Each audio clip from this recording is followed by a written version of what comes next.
Salam hörmətli izləyicilər, sizinlə növbəti qəbul izahı ilə qarşınızdayıq.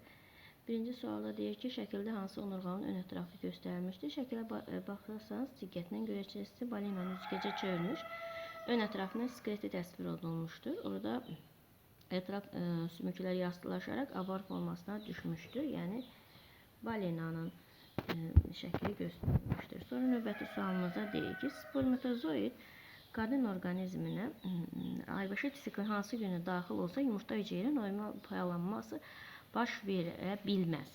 Ümumiyyətlə yadınızda 28 günlük aybaşı siklində ovulyasiya yumurta hüceyrə tam ortada, yəni 14-cü günündə baş verir. Yumurta hüceyrə uşaqlıq borsuna təxminən 12-24 saat, maksimum 1-2 gün. Spermatozoid isə 2-4 gün öz həyat qabiliyyətini saxlaya bilər. Ovulyasiya gününə çataraq mayalanma baş verə bilər. Lakin 21 gündən artıq olduqda isə yumurta hüceyrə artıq məhv olub, mayalanma baş verməz. A variantı. Aşağıdakı verilmiş qida zəncirlərindən hansılar öküz solterin bilavası yetkin fərdə çevrilməsi baş verə bilər? Öküz inkişaf dövründə aralıq sahibi qaramal, əsas sahibi isə insandır. İnsan parazitin finalı, yəni yaxşı pişməmiş ətini yedikdə finadan çıxaraq başçıq insan bağırsağına yapışır və orada böyüyərək yetkin fərdə çevrilir. Bu da eləyir C variantı. Göl ilbizi anadontanın tənəffüs orqanına malik olsaydı, anadonta yadınızda saxlayın ki, suda yaşayır və qəsəməkdir. Göl ilbizi isə ağciyərlərdən ibarətdir. Suyun səthinə çəkib atmosfer havası ilə tənəffüs edir. Əgər anadontanın orqanına malik olsaydı, atmosfer havası ilə tənəffüs eləyə bilməzdi. Ona görə D variantı.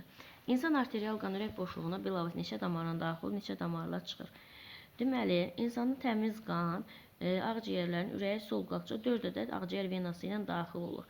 Ürəyin solma ədəciyindən isə arterial qan bir dənə böyük aorta vasitəsilə çıxır. Yəni 4 damarla daxil olur, 1 damardan çıxır. Skorbut xəstəliyinə aid olan əlaməti seçin. Skorbut xəstəliyi nədir? Skorbut xəstəliyi C vitamini çatışmamazlığı nəticəsində yaranır. Kapillyarlar kövrəkləşir, diş əti qanayır, diş tökülür, həmçinin sümük və oynaqlarda ağrılar, daxili sızmıqlar, qansızmalar baş verir. Bu da Y variantı. Demək, əlverişli şəraitdə 3 saatda bir bakteriya bölünmə maksimum neçə bakteriya əmələ gətirər? Bir bakteriya 3 saatımız neçə edir? 3-ə 60-a vursaq 180 dəqiqə. 180 dəqiqəni də bölsə 20-yə eləyəcək 9. Bakteriyanın düsturu da belə idi. N bərabərdir. N 0 vurulsun 2 üstü N-ə. Buradan da N0 bir bakteriyadır. 2 vurulsun 2 üstü 9-a. Bu da eləyəcək 512. Cins və sortun fenotipin müsbət keyfiyyətləri nə vaxt tam şəkildə göstərilir? Yadınızda saxlayın ki, tam şəkildə o zaman göstərilir ki, ona hər hansı bir heyvan cinsi, bitki sürü, malik genetik potensialı, onun öyrəşdiyi müvafiq xarici mühit, qulluq, yenilmə, agrotexniki şəraitdə həm tam təmin olunduqda özünü göstərmiş olur elə. Bu da variantı, məlum olan saxlama, yemləmə, müəyyən kompleks iqlim amilləri olanda. Qurbağanın arxa barmağı bilavasitə hara açılır? Arxa bağırsağı bilavasitə hara açılır? Yadınızda saxlayın ki, suda qurda yaşayanlarda həzm sisteminin son şöbəsi olan düz bağırsaq xaricə sərbəst açılmır. O sidik cinsiyyət doğularının adı açıldığı ümumi genişliyə, yəni klokaya açılır. Bitkilərdə yarpaq sahəsinin böyüməsi ilə. Bitkidə yarpaq sahəsi böyüyəndə nə edəcək? Yarpaq vasitəsilə bitki suyu buxarlandırır da. Yarpağın ümumi səthi nə qədər böyük olarsa, üzərində ağacıqların sayı çox olacaq. Ağacıqların sayı da çox olması transpirasiyanı gücləndirəcək. B. Ürəyinə qan bilavasitə damarlarla qayıtmayan tipin nümayəndələri üçün aşağıdakı hansı düzgündür? Ümumiyyətlə, yadınıza saxlayın ki, ürəyinə bilavasitə qan damarlar birbaşa gedən boşluqda olan deməli, damarla qayıtmırsa, bu söhbət bu mayaklar tipindən gedir. Bu mayaklar tipi, yəni bunlarda ürəyin üzərində xüsusi deşiklər var. Qan damarla yox, həmin deşiklər vasitəsilə ürəyə daxil olur. Və bu mayaklar tipində də xitin xarici iskelet rolunu oynayır. Bu da D variantı. Aşağıdakı orqanlardan hansının lifləri müəyyən yerdə bir-biri ilə birləşərək əzəl toxuması yaradır. Ürəkdə əzəllər bir-birinə birləşərək sinir sitor əmələ gətirilmiş olur. Əlamətlərin biri üzrə irsiyyətin aralıq xarakter müşahidə olunduğu halda hər iki əlamətə görə heterozigot olan fərdin dihibrid çarpazlaşması nəticəsində hibriddə neçə fenotipik qrup alınır. Ümumiyyətlə yadınızda saxlayın ki, məsələn, tutarım ki, dihibrid deyirsə, biri məsələn böyük A, kiçik A, böyük B, kiçik B çarpazlaşır, böyük A, kiçik A, böyük B, kiçik B. Və hesab edək ki, məsələn, tutarım ki, A'lar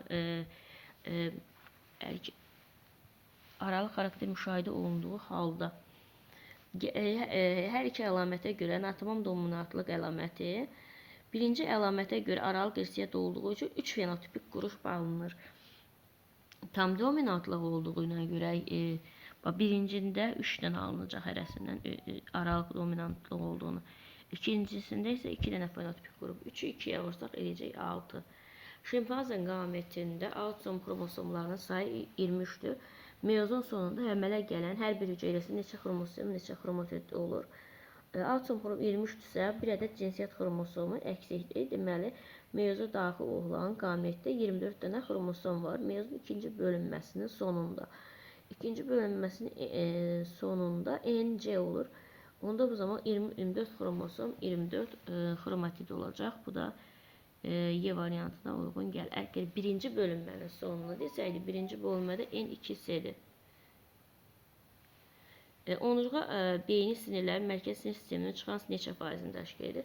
Yadınıza saxlayın ki, onurğa beyni sinirlər 31 cüt onurğa beyni, 12 cütdə baş beyin sinirləri var. Cəmi 43 sinir vardır və biz onurğa beynindən çıxanı soruşur deyə 31'i buna cəminə böləcəyik. Bu deyəcək 72% təxminən. Yaşlı insan alt və üst çənəsində hər hansı bir kiçik azı diş haqqında veriləni hansı doğru deyil. Deməli, yadınızda saxlayın ki, yaşlı insanda hər hansı bir kiçik yazı diş. Ümumiyyətlə, insan ağzında dişlərin o ardıcıllığı belədir. Buradan 4 dənə kəsici dişi olur. Kəsici dişlərin hərəsinin böyründə bir dənə köpək dişi olur. Bunlardan 4 dənə kiçik yazı dişlər olur. Onlardan da sonra 4 dənə böyük yazı dişlər olur. Bizdən deyir ki, kiçik yazı dişlər. Kiçik yazı dişlər bir tərəfdən böyük yazı diş, digər tərəfdən isə köpək dişi ilə qonşu ola bilər. Yanlışdır. Yanlışdır. Çünki qonşu ola bilməz. Çünki onlar arasında mütləq kiçik azı dişlər. Bir tərəfdən bilavasi böyük yazı dişlər, digər tərəfdən isə köpək dişi ilə.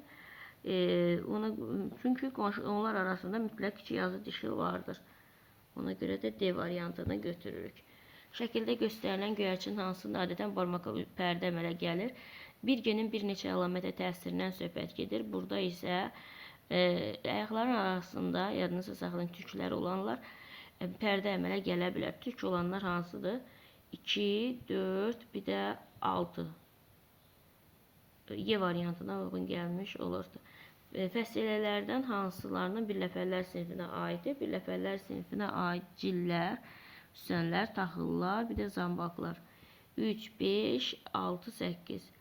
Bu deyiləcək D variantı. Sadalanın hansı şərtli refleksi xarakterizə edir? Şərtli reflekslər fərdin ontogenezi dövründə yaranan reflekslərdir. Növün bütün fərdlər üçün eyni deyil. Bəli, bunu götürürük. İrsən ötürülür, xeyr, irsən ötürülmür. Canlı ətraf mühitə uyğunlaşdırır, bəli. Daimidir, xeyr, sönür, möhkəmlənir. Daxili mühitin nisbi sabitliyini saxlayır. Nisbi sabitliyini saxlayır. Bunu tam götürə bilmərik. Refleks qövsü baş beyin qabığından keçir, bəli. İrsən ötürülmür, bu da bəlidir. Deməli 1, 3, 6, 7. Bu da C variantına uyğun gəlmiş olur. Sual işarəsinin yerinə nə yazılmalıdır? Sual işarəsinə urasildir. Urasil erintəyə aiddir. Onda da erintənin karbohidratı buraya yazılmalıdır. Yəni riboza. İlk bədən boşluğuna malik orqanizmlər nə zaman meydana çıxmışdır? İlk bədən boşluğu sapqurtlar tipində meydana gəlmişdir. Çoxcəyirli heyvanlar tipinin əksəriyyəti, o cümlədən ilkin qurtların dənizlərdə yaşayan formalaşması və şaxələnməsi protozoa erasında baş verib. Fərdi inkişafın heç bir mərhələsinin qamçısı olmayan yosun xlorella yosunudur. Xlorella heç bir mərhələsindən qamçı olmur. Sort və cinslərin yaranma tarixi hansı dövrdən başlayıb? Ümumiyyətlə, cins və sort insan əməyi nəticəsində süni seçmə yolu ilə yaradılan süni populyasiyadır. Onların tarixi müasir tipli insan kromozomlarının ilk dəfə heyvan əhliləşdirməyi və ibtidai əkinçiyə məşğul olmağa başlandığı dövrdən başlayıb. Ən qədim bitkilər yosunlardır. Yosunlar yer kürəsində təkamül nəticəsində yaranan ən qədim bitkilər hesab olunur. Əgər mikroorqanizm desəydik, bakteriya götürəcəkdik. Bitki dediyinə görə biz bunu yosunları götürmüş oluruq. Bu qədər. Diqqətinizə görə sağ olun. Bəyənməyi, kanalımıza abunə olmayı unutmayın.